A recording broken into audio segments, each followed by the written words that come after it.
Assalamualaikum warahmatullahi wabarakatuh. Nama saya Rahim Setiawan Utomo.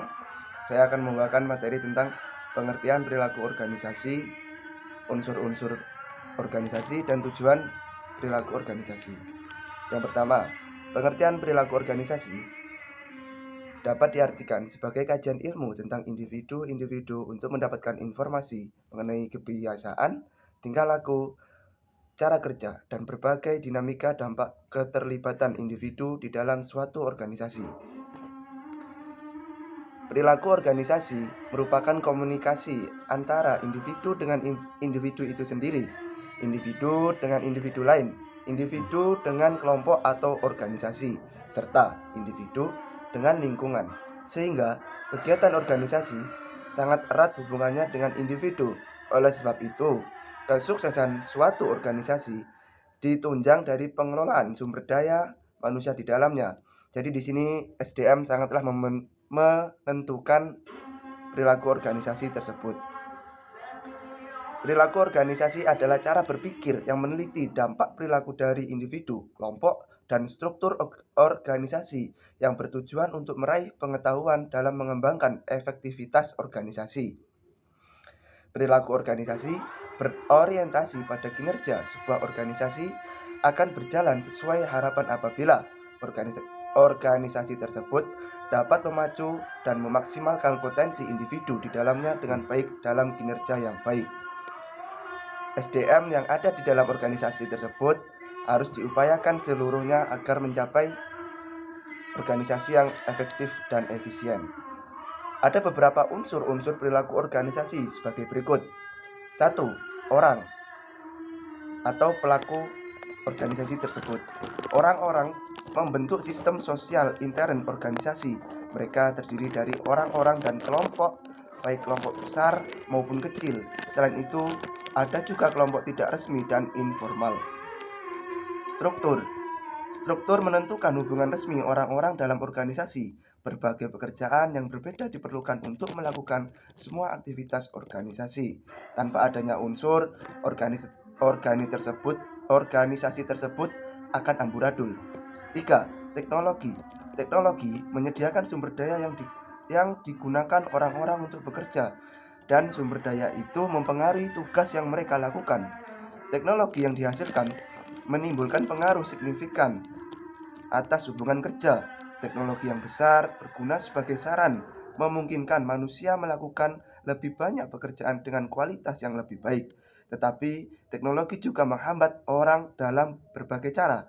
Teknologi mengandung kerugian dan juga maslahat bagi manusia. Jadi di faktor teknologi ini kembali lagi kepada orangnya. Dia bisa membawa dirinya dengan teknologi ini bisa membawa lebih baik atau lebih buruk. Maka diperlukannya imtek dan imtak. 4. Lingkungan.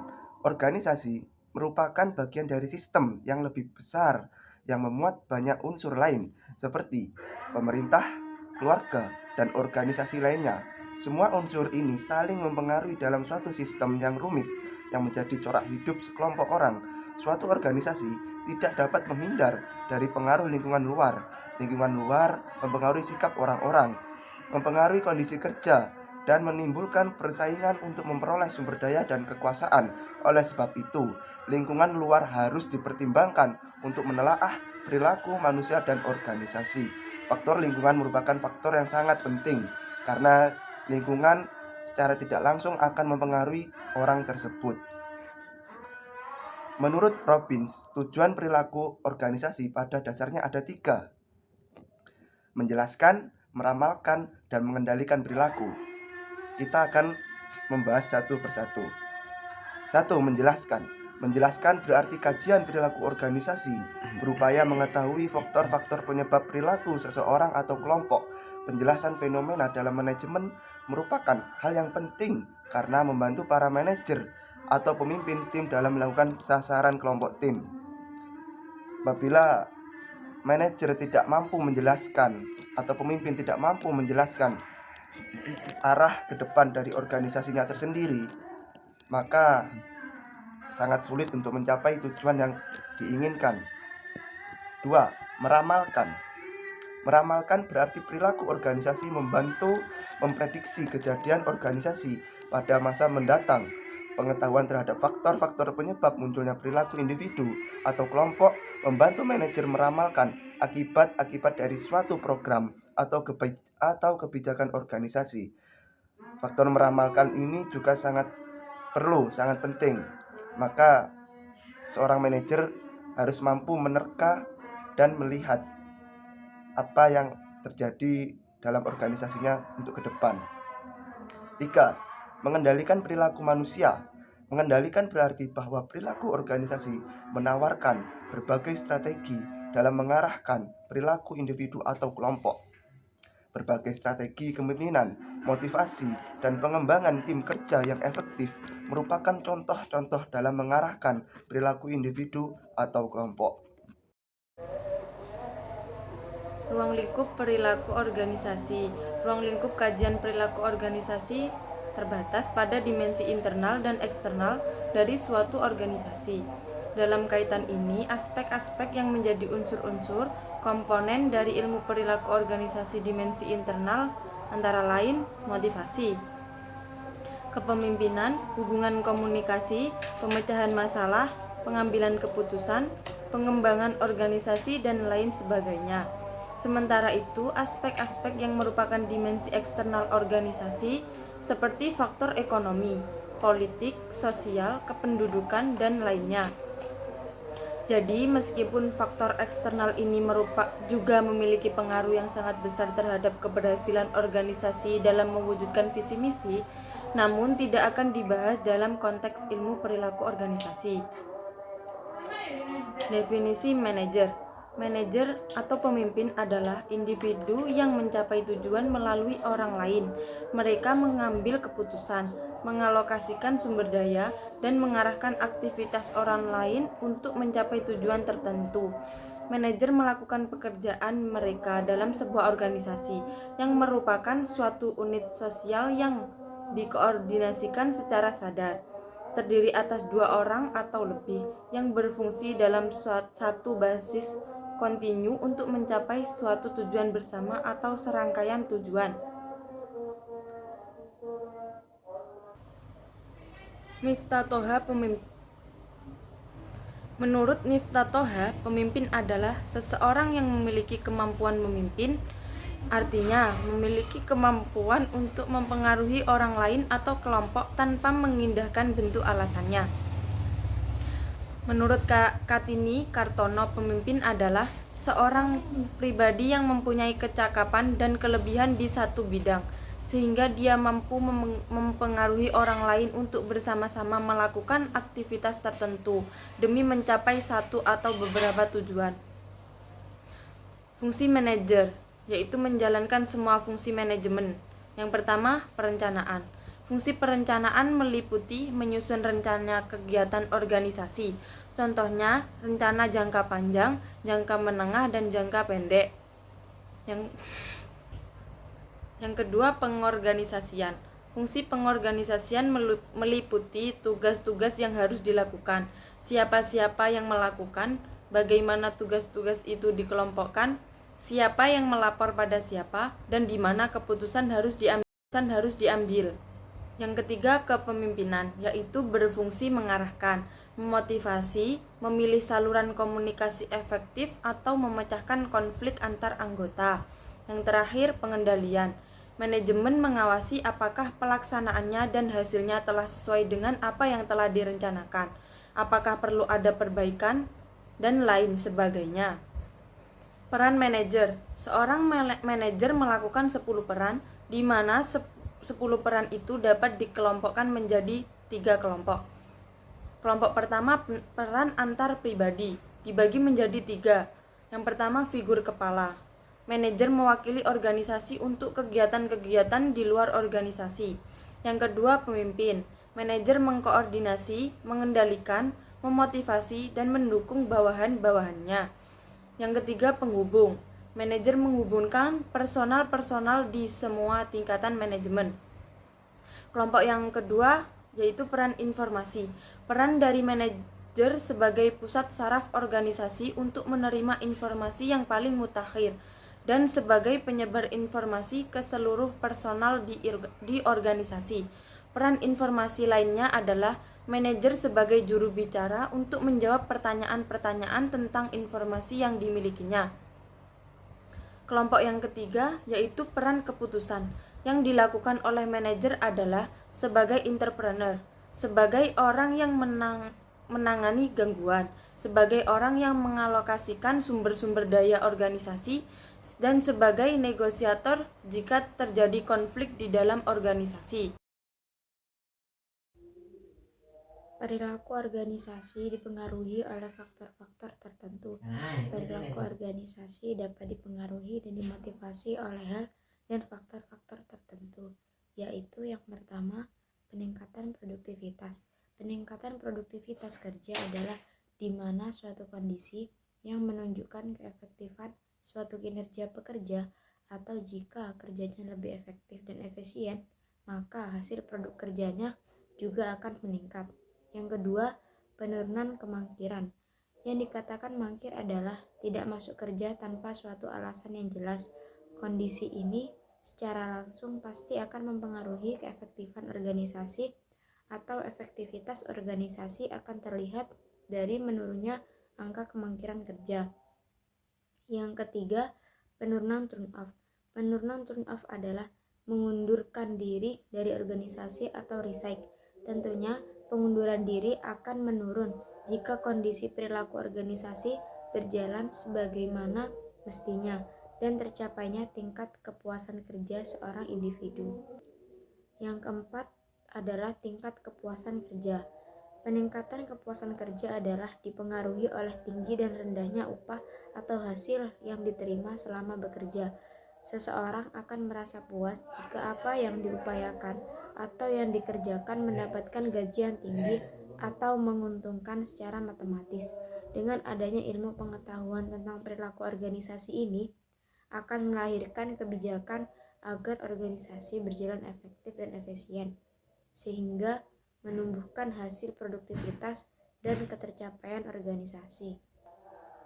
Konsep perilaku organisasi ada 3, yaitu terdiri dari yang pertama, dimensi konsep. Dimensi konsep adalah segala sesuatu hal yang meliputi pengetahuan budaya, sosiologi, serta antropologi yang didapat dan yang memiliki pengaruh.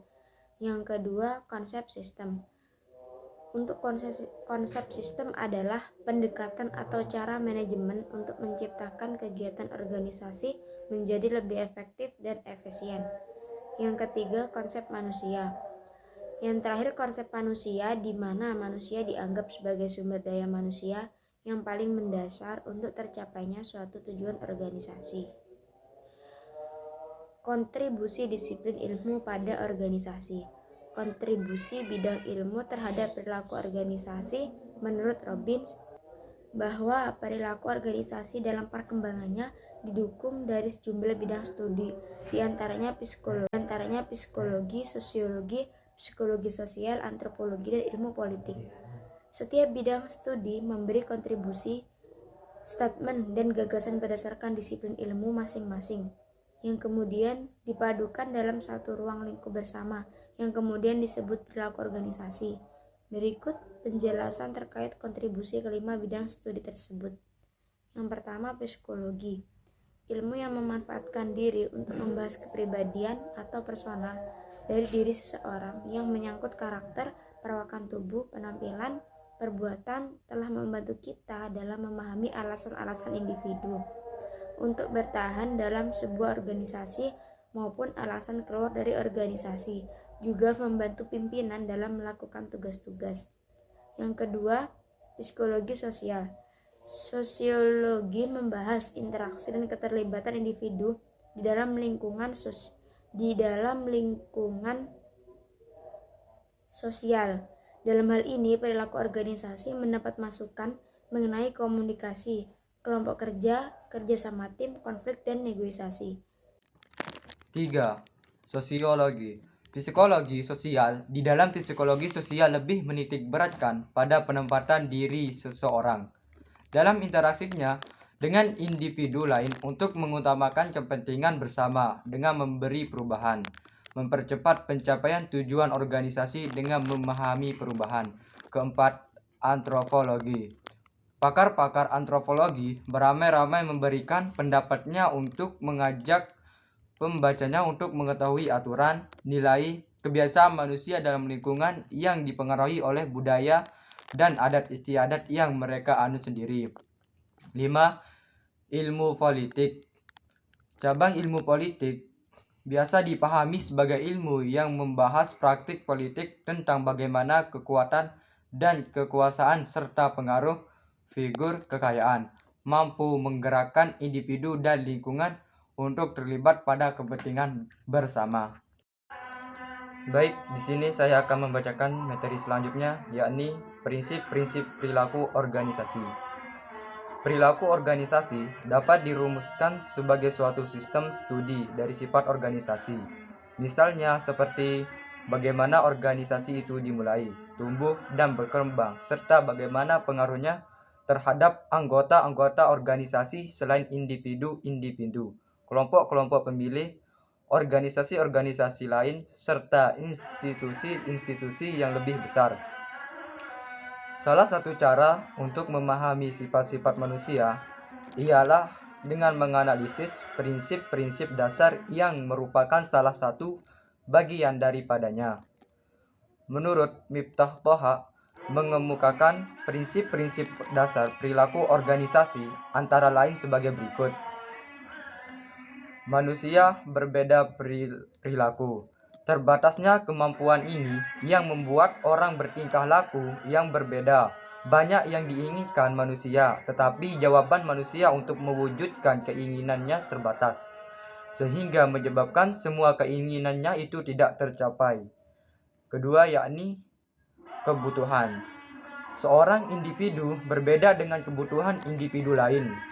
Seorang karyawan yang didorong mendapatkan tambahan gaji agar dapat hidup 1 bulan tentu berbeda dengan seorang yang didorong mendapatkan oleh keinginan memperoleh kedudukan agar mendapat harga diri di dalam masyarakat.